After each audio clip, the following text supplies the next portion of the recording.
With unmotivated troops, it matters less if you drive a T-54 tank or a T-90M tank, as when you run into trouble you are quick to abandon the vehicle.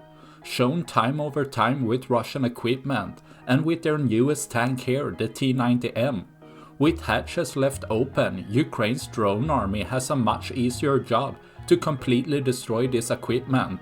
Here sending a FPV drone which causes an ammunition cook-off in the tank, completely destroying Russia's newest tank, leaving one less for tomorrow.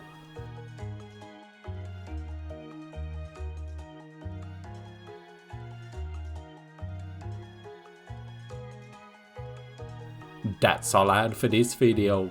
Please like and subscribe for more. Thanks for watching. Bye.